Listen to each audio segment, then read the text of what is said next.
Welcome back to Loose Talk. We're here this week with less than 2 weeks to go before the presidential election in one of the swingiest of swing states where really the race is too close to call.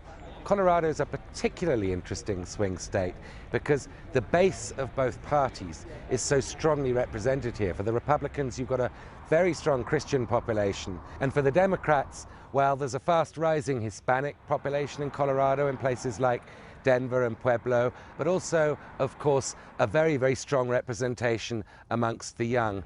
Now, I came through Colorado a lot during the 2008 campaign, and more than almost anywhere else, you could really feel the level of enthusiasm, the participation of volunteers, the sense of huge change being around the corner surrounding the Obama campaign. This time round, it doesn't feel anything like that. It's really night and day. Spend any time on the campus of the University of Colorado in Boulder, and you definitely get that impression. Well, I'm for Obama, and I remember just a lot of, there's a lot of hope. I think people are still committed to voting, but I think that just kind of that like hopefulness that 08 had that was so overwhelming just isn't exactly true now. You know, you feel excited about the future, but then when the future comes, it just doesn't feel, it's not the same motion, you know. You're not having the same emotion as you did back then. But I wish I could feel the way I used to feel. In contrast, amongst Republicans, and particularly amongst social conservatives, the mercury is high this time round.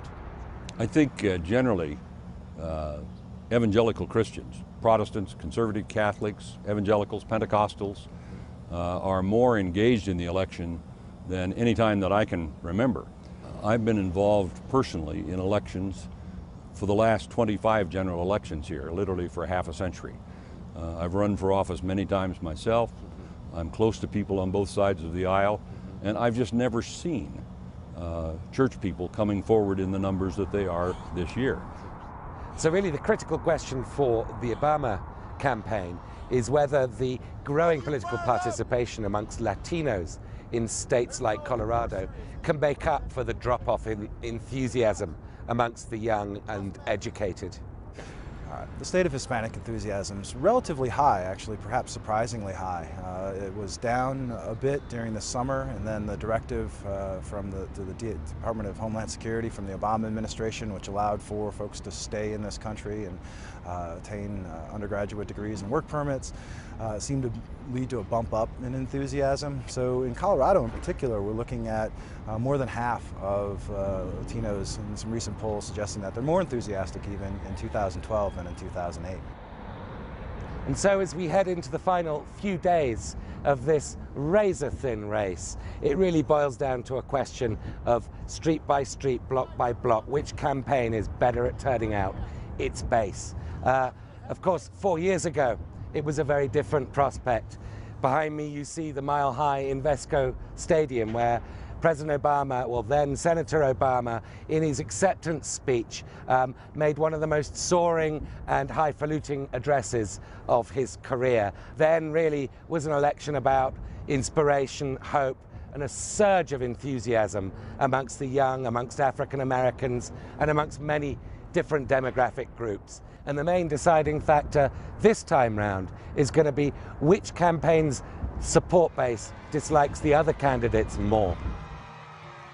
Our odd moment of the week this week comes from Boca Raton, which played host to the third and final debate. Now, President Obama started the debating season disastrously here in Denver with a very disappointing performance that really shifted the race in Romney's direction. He recovered a little bit in New York for the second debate, and by the third, he was back on form with some of the wittiest zingers he's produced in the whole campaign. You mentioned the Navy, for example, and that we have fewer ships than we did in 1916.